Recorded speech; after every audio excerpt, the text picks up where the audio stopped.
This is MacroVoices, the free weekly financial podcast targeting professional finance, high net worth individuals, family offices, and other sophisticated investors. MacroVoices is all about the brightest minds in the world of finance and macroeconomics telling it like it is, bullish or bearish, no holds barred. Now, here are your hosts, Eric Townsend and Patrick Ceresna. Eric, great interview with Brent. Now let's get to that chart deck. Listeners, you're going to find the download link for the post-game chart deck in your Research Roundup email. If you don't have a Research Roundup email, it means you have not yet registered at MacroVoices.com. Just go to our homepage, MacroVoices.com, and click on the red button over Brent's picture saying, looking for the downloads. Now, Eric, let's get to crude oil, starting with the EIA inventory. EIA printed a giant build of 5.5 million barrels of crude oil. Cushing, Oklahoma, drawing down 346,000 barrels. Gasoline building 878,000 barrels, and distillates drawing down 1.1 million barrels for a net petroleum build of 5.3 million barrels. Now, the experts, all of the smartest experts, assured us at the end of the pandemic that there was simply laws of physics, immutable laws of nature, which commanded that there was simply no way that the U.S. petroleum industry could ever top its pre-pandemic U.S. production record around 13.3 million barrels per day. Well, guess what they just printed this week? 13.5 million barrels. So I want to take a moment to salute all of the men and women in the U.S. oil patch who are our listeners. You guys are kicking ass, and you're proving the financial analysts wrong. So keep on kicking ass. We need that oil. I also want to acknowledge that my long-held view that there will be a global energy crisis by the late 2020s is based in large part on the analysis of people who previously said that this new record in U.S. production was impossible and couldn't possibly happen. So this begs the important question as to whether or not my analysis is flawed by the use of incorrect data. To tell you the truth, I'm not exactly certain. I'm still generally convinced that we are headed toward that energy crisis, but it's very important to watch this because I was not expecting it, and I'll definitely say this much. The key determinant of whether or not that energy crisis that I predict is going to happen or not is going to be whether or not the U.S. shale patch, the U.S. oil patch generally, can hold up current production levels and even increase them from here. It is the prediction that they will not be able to, upon which that gloom and doom prediction of mine is based. If it turns out that the U.S. oil patch keeps on kicking ass, well, then I guess I could be wrong. In the here and now, I still think that unless you have inside information on the geopolitical front, directional trades in crude oil are risky here. I'm flat in my own account. Eric, you're absolutely right. Production is up. Spare capacity is there. A lot of things that have been bear themes for crude oil, and that certainly has contributed to the bear market. It's been the July to September sell-off. But one of the things that we continue to see is that every one of these bad headlines, oil temporarily sells off and then bounces. That to me is showing signs that we've found some sort of fair value zone for oil, and the support lines are establishing themselves. Now, that doesn't make it a new bull market, nor have we seen a bull breakout in crude. But at least at this stage, we have a support line consolidation area where we can evaluate whether or not it acts as a pivot level for the next trend move. Now, if we see continued resistance in the $72 to $74 area and crude oil reversing and breaking down, it could theoretically still have another leg down.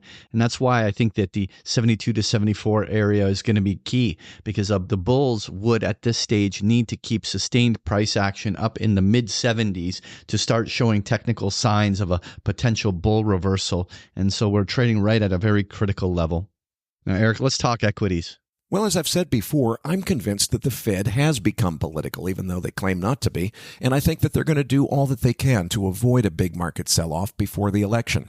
I don't have a strong fundamental view because I don't think it's economic fundamentals that are driving this equity market. S&P 500 quickly went for a test towards the 5,800 area, but it's too premature to be speculating that this is already a major top. They have that round number 6,000 on the above, which is going to still act as a bit of a magnet, but really it's likely now at this stage that the market stays in this pocket going into the big earnings releases next week. And when we really get that in the jobs numbers, that could spur a pre-election move. Will that be to the downside? I think that the Mag 7 earnings are going to be the ones that decide this at this point. Now, Eric, let's touch on the U.S. dollar. Last week, I said the key signal to watch for was a break above 104 on the Dixie because that's been a key technical level for years now. And this week, we got it, with the Dixie at 104.42 as I record early Thursday morning before the U.S. Open. We haven't seen quite enough upside action yet to convince me that a continued rally can be sustained above 104, but that seems to be where this market is headed, and it's no surprise given the current geopolitical risk backdrop. Yeah, Eric, it's been a robust move. I want to specifically highlight on page 5 that chart of the euro US dollar, because what we continue to see is that the euro has materially broken down, and this is where the US dollar strength is predominantly being driven. We have now re-entered back into the trade range of the entire summer and really nullifying any bull trend that the euro was trying to establish, and puts us back into the meat grinder of a sideways currency market. And really, it's been a multi-year trade range, and we haven't seen that high conviction currency move yet. And at some point, the trend will emerge. Will it be a strong U.S. dollar that is the one that prevails is something that we have yet to see. At this moment, especially in the pre-election period, it's a fair assumption that the next few weeks will at some point have this euro bouncing back and consolidating into waiting for those election results. All right, Eric, let's move on to gold. Well, I remain super bullish, but it's important to recognize that technical indications are overbought in several timeframes. The upside target for the more than a decade-long cup and handle formation was 27.24, and we're already above it.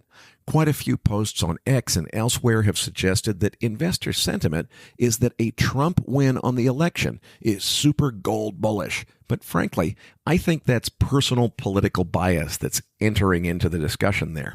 I could easily form a coherent counterargument that a Harris win is far more gold bullish than a Trump win. But for now, the market seems to disagree. Well, Eric, there's no denying the prevailing bull trend that continues to be very dominant, but I'm naturally a trader, so I like to sell rips and buy dips. At this stage, gold is starting to get to a stage where I think that the asymmetry of putting on new positioning in gold is got, at least in the short term, some limited upside potential for what could end up being some sort of a mean reverting correction. When you have this many people so decisively bullish, the market often plays the role of the great humiliator and shakes some of the weak hands out of the market. Will we get one of these corrections is something that I think inevitably happen. I want to move on, though, to page 7 where I have the silver chart. I want to cover all these different precious metals. And silver broke out of a very important 6-month range. And now we have a scenario where silver could easily still make a move to 35 to 37. If we have that kind of a move, that could allow gold to still potentially make it up to 28 or 2,900 on the upside, while the entire precious metal stays short-term bullish. At this stage, there should be a little bit more bullish follow-through here, and we'll be looking whether or not resistance starts to develop in the next couple of dollars higher. I wanted to just touch on platinum on page 8. In particular, this is one of the precious metals that has been a laggard, and but now what we have seen is it has broken out those July and September highs, and now it's certainly approaching those May highs near 1,080.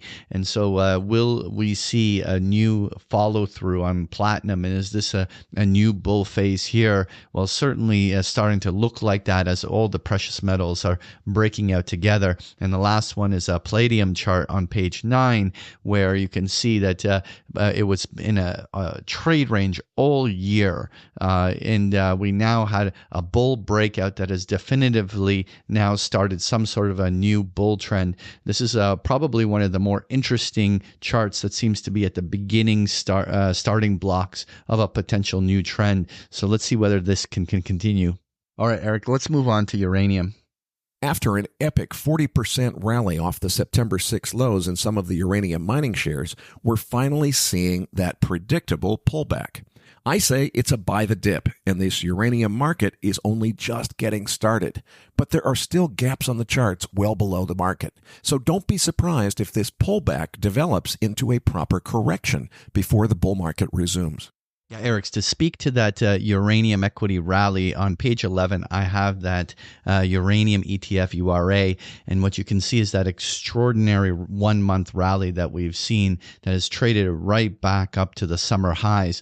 Now, the question is that as we see these pullbacks, will the bulls continue to demonstrate bullish characteristics of buying dips and see support lines forming quickly above moving averages that are the typical kind of price action that you would see that is setting up for continuation patterns, particularly in the case of the URA. I think that watching pullbacks down towards $29, $30 and whether the bulls can hold these kind of retracement areas and turn it back up. Though, Eric, I wanted to briefly touch on page 10 on the Sprott Uranium Physical Trust and just showing the actual price of uranium. While these uranium stocks that reacted in a big way, we haven't seen spot uranium actually get hot and start moving. And so when we did see money flow going into the physical trust, but that has met some material resistance as it's just traded back to the net asset value of its underlying holdings and simply doesn't have room to break out in a meaningful way until we see actual U308 start to participate. And finally, though, I wanted to just touch on the 10-year Treasury and note futures. And so we've seen, obviously, that big move in the 10-year yield, but we're now actually at a very important inflection point. Obviously, there's increasingly large amounts of people coming out on the bearish side of bonds and expecting yields to go higher. We're at the stage where we've now 50% retraced the May to September rally that turned on the FOMC rate cut. And so we're at a stage where if this was simply bonds kind of taking out that dovish enthusiasm that was built up in the third quarter, the question now is this now going to be a fair value zone where we see bonds stabilize and start to settle in these mid areas, or will the bond bears prevail as this thing breaks all the way back down to year lows? I'm sort of in the camp here that we should see some sort of oversold short-term lows, and some bounces back are likely. I'm not bullish bonds where I think we're about to see new highs or fresh lows on the year for yields. It wouldn't shock me if we got from this 111 area on the 10-year note futures up to 112 or 113 on the upside.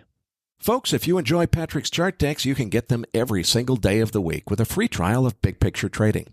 The details are on the last pages of the slide deck, or just go to bigpicturetrading.com.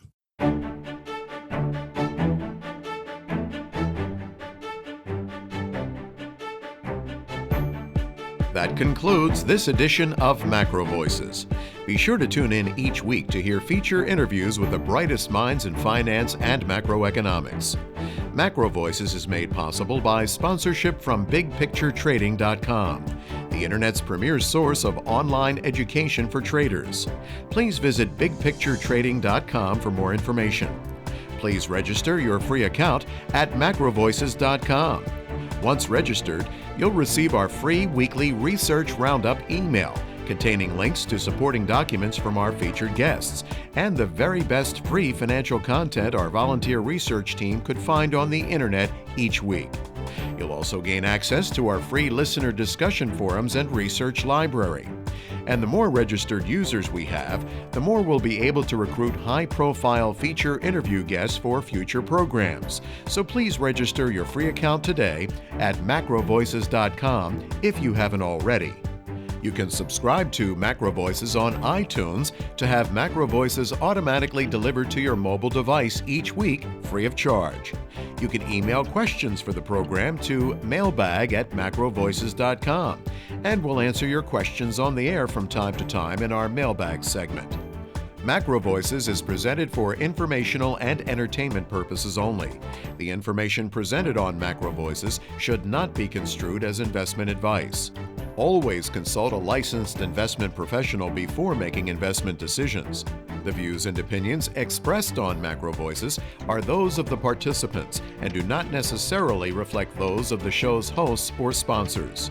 MacroVoices, its producers, sponsors, and hosts Eric Townsend and Patrick Ceresna shall not be liable for losses resulting from investment decisions based on information or viewpoints presented on MacroVoices. MacroVoices is made possible by sponsorship from BigPictureTrading.com and by funding from Fourth Turning Capital Management, LLC. For more information, visit MacroVoices.com.